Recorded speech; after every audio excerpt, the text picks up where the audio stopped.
mai prochain sur la pelouse de la Puskás Arena à Budapest pour y disputer la finale de Ligue des Champions, soit face au Bayern, soit face au Paris Saint-Germain. Ça, on le saura demain. On est en direct de Londres, de l'Emirates, où les Gunners sont en train de fêter ça. C'est un événement quand même, cette qualification pour la finale. Arsenal, qui, on le rappelle, n'a encore jamais gagné cette compétition, cette Ligue des Champions. C'est une joie collective. Il y a à la fois de la joie et du soulagement parce que la fin de saison s'annonce belle pour les Gunners qui sont revenus dans la course au titre cette semaine. Écoutez ces chants des supporters des Gunners.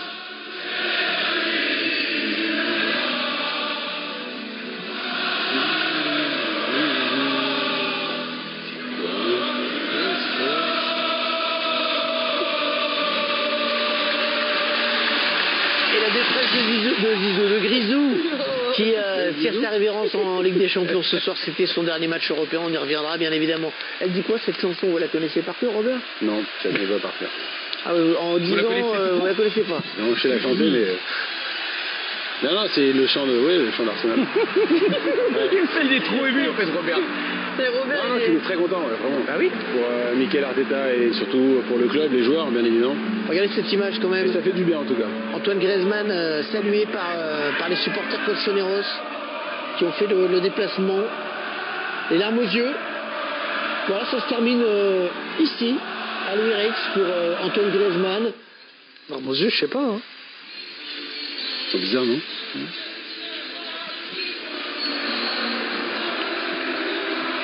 La fin de match a été assez irrespirable, avec les joueurs d'Arsenal, les stadiers, tout le monde, personne ne rendait la balle. C'était quand même un peu limite quoi à la fin, non, Robert?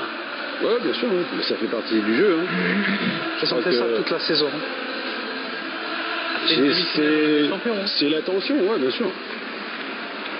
C'est électrique. C'est électrique. Oui, si ça avait joué à l'Atlético, ils auraient fait la même chose. L'Atlético a fait ça pendant des années. C'est des consignes. Quand tu es mené, quand tu es ramasseur de balles, je l'ai été, tu rends vite le ballon et lorsque ton équipe mène, tu prends un peu plus ton temps. C'est des consignes. Voilà, la balle, elle ne revenait jamais. Ouais, bien sûr. Allez, on laisse les images. C'est la même chose. Il respire lui un peu. Hein. Ouais. C'est quand même un moment historique là pour Arsenal. Ça faisait 20 ans que les Gunners attendaient ça.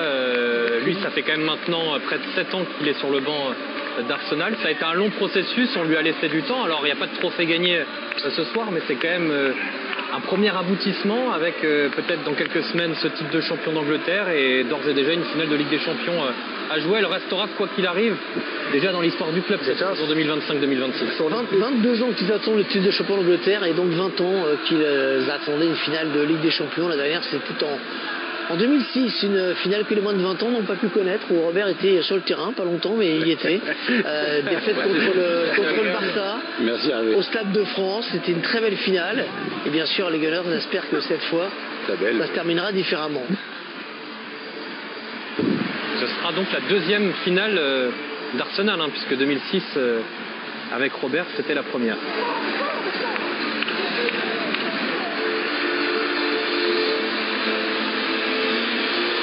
On reste sur ces images. On aura bien sûr les réactions au micro de Margot. Declan Rice a été désigné joueur du match. Ça aurait pu être Gyökeres aussi qui a été bon.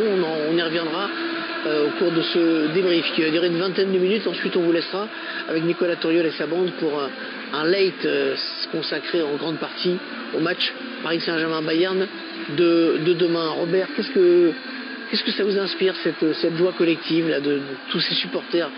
Si David Bardel peut rester sur ces images, c'est magnifique. Qu'est-ce que ça m'inspire?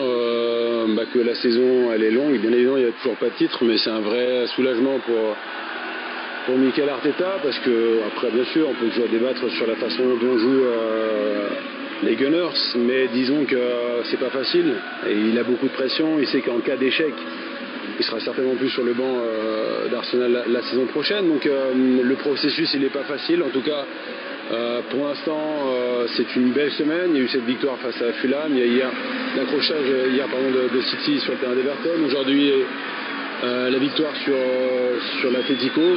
Ce qui est intéressant aussi, c'est que depuis septembre Arsenal n'a toujours pas connu la défaite dans cette compétition qui est certainement Ils sont invaincus, depuis le début. la plus compliquée. Ouais. Ils sont invaincus, donc ils ont encaissé que 6 buts. Donc ça prouve une chose, c'est que défensivement, c'est une équipe qui est très forte, très solide et très complémentaire. Et pour compléter ce que tu dis, c'est vrai que si on prend un peu de hauteur sur la saison d'Arsenal plus globalement, en Champions League, ils ont quand même fait une première partie excellente. 8 matchs, 8 victoires. C'est quand même un petit peu mérité, même si c'est vrai qu'on s'est un peu ennuyé par moments sur leur style de jeu, etc.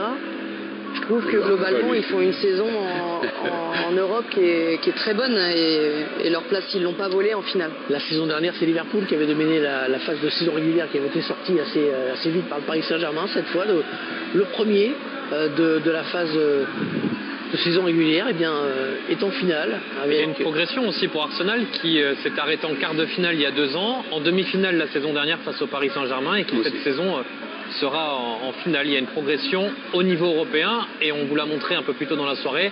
Il y a aussi une progression en Première Ligue où l'équipe monte en puissance et gagne des places depuis maintenant plusieurs saisons. La stabilité, le fait qu'il travaille et qu'il ait la confiance de ses dirigeants qui travaillent avec le même effectif. Aujourd'hui, il a réussi à placer Arsenal sur les 3 dernières années comme un club du top 8 européen, chose qu'il n'était plus depuis une quinzaine d'années. Et ça, c'est tout le mérite lui revient et ça fait plaisir de voir Arsenal de retour tout en haut. Ça s'est joué à pas grand chose, cette double confrontation. 2-1, dont 2 pénaltys sur les 3 buts. Et on va revoir le but de la qualification, finalement, marqué par Saka, en toute fin de première période.